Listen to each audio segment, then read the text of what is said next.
नमस्कार। आज हम एक बहुत ही अनोखे विषय पर बात कर रहे हैं, हमारा गट माइक्रोबायोम। हाँ, नमस्कार। सोचिए, अगर हमारी सेहत का राज सिर्फ हमारे जीन में नहीं बल्कि हमारी आंतों में रहने वाले वो जो खरबों सूक्ष्म जीव हैं उनमें छुपा हो। बिल्कुल। एवरब्रिंग हेल्थ केयर से मिली कुछ जानकारी के आधार पर हम आज यही थोड़ा गहराई से समझने वाले हैं कि ये छोटा सा संसार, ये इकोसिस्टम हमारे शरीर को बीमारियों से बचाने में और सेहतमंद रखने में कैसे मदद करता है। हाँ, ये एक पूरी दुनिया है हमारे अंदर। ये जो सूक्ष्म जीव हैं, बैक्टीरिया, वायरस, फंगस, ये सब मिलकर खासकर हमारी आंतों में गट माइक्रोबायोम बनाते हैं। तो ये करते क्या है हमारे लिए? मतलब सिर्फ खाना पचाने में मदद या कुछ और भी? नहीं, उससे कहीं ज्यादा। पाचन तो है ही, लेकिन ये हमारी इम्यूनिटी को, इम्यून सिस्टम को ट्रेन करते हैं, जरूरी विटामिन बनाते हैं, हमारा मेटाबॉलिज्म भी कंट्रोल करते हैं। अच्छा। जब तक इनका बैलेंस बना रहता है, मतलब अच्छे और बुरे बैक्टीरिया का संतुलन, तब तक सब ठीक चलता है। और अगर ये बैलेंस बिगड़ जाए, उसे शायद डिसबायोसिस कहते हैं ना? सही कहा, डिसबायोसिस। और जब ये होता है तो शरीर में सूजन बढ़ सकती है और फिर कई तरह की पुरानी बीमारियों का खतरा भी। जैसे? असल में ये जानना जरूरी है कि हमारी लगभग 70% इम्यून सिस्टम, वो हमारी आंत से ही जुड़ा है। 70%? ये तो बहुत ज्यादा है।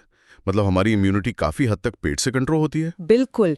ये माइक्रोबायोम हमारी इम्यून कोशिकाओं को एक तरह से सिखाता है कि असली खतरा क्या है और हानि रहित चीजें क्या हैं, उनमें फर्क करना सिखाता है। अच्छा। और कुछ अच्छे बैक्टीरिया होते हैं जो शॉर्ट चेन फैटी एसिड्स, मतलब SCF फेज बनाते हैं।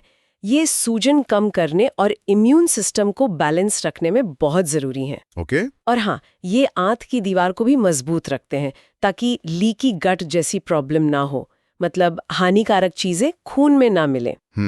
ये सब कुछ गट ब्रेन इम्यून एक्सिस का हिस्सा है, जो दिखाता है कि हमारा पेट, दिमाग और इम्यून सिस्टम कितने आपस में जुड़े हुए हैं। ये वाकई चौंकाने वाली बात है कि पेट का संतुलन बिगड़ने का असर सिर्फ वहीं तक नहीं रहता। एवरब्लिंक हेल्थ केयर की जानकारी भी यही कहती है।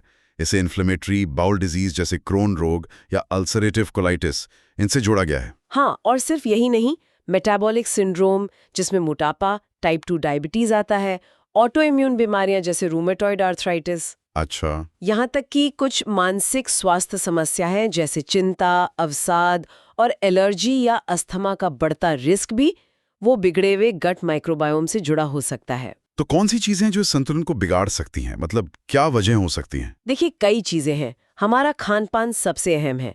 जैसे फाइबर वाली चीजें, फल, सब्जियां, साबुत अनाज, ये अच्छे बैक्टीरिया को बढ़ाते हैं। वहीं दूसरी तरफ ज्यादा प्रोसेस्ड फूड, चीनी, ये सब मतलब अच्छे बैक्टीरिया के लिए ठीक नहीं है। और एंटीबायोटिक्स, उनका क्या रोल है?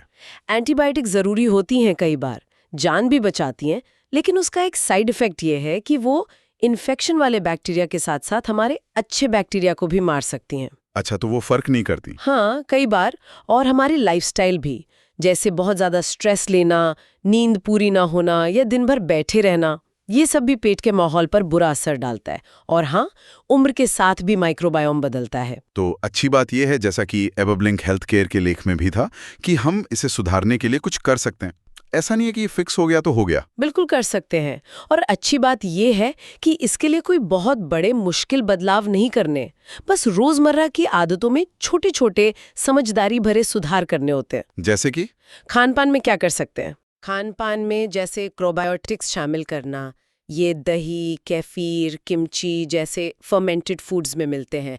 ये सीधे अच्छे बैक्टीरिया पहुंचाते हैं। ओके, दही, केफीर। हाँ, और फिर प्रीबायोटिक्स, ये एक तरह से उन अच्छे बैक्टीरिया का खाना है, जैसे लहसुन, प्याज, केला, साबुत अनाज। अच्छा, मतलब बैक्टीरिया को खाना देना। बिल्कुल। और खूब सारी रंग बिरंगी सब्जियां और फल खाना, क्योंकि उनमें अलग अलग तरह के फाइबर और पोषक तत्व होते हैं। और हाँ, पानी भी भरपूर पीना चाहिए। और लाइफस्टाइल में क्या बदलाव मदद कर सकते हैं? स्ट्रेस को मैनेज करना सीखना बहुत जरूरी है, चाहे वो मेडिटेशन हो, योग हो या कोई भी ऐसी एक्टिविटी जिससे आराम मिले। थोड़ी रेगुलर कसरत करना और हर रात अच्छी पूरी नींद लेना। ये सुनने में छोटी बातें लगती हैं, पर ये सब मिलके माइक्रोबायोम को वापस बैलेंस में लाने और इम्यून सिस्टम को मजबूत करने में मदद करती हैं। तो ये समझना जरूरी है कि आंत का स्वास्थ्य ये कोई एक दिन का काम नहीं है, ये एक तरह का लॉन्ग टर्म रिलेशनशिप है जिसे हमें अपने शरीर के साथ निभाना है। हाँ, इसे एक इन्वेस्ट की तरह समझिए अपनी सेहत में।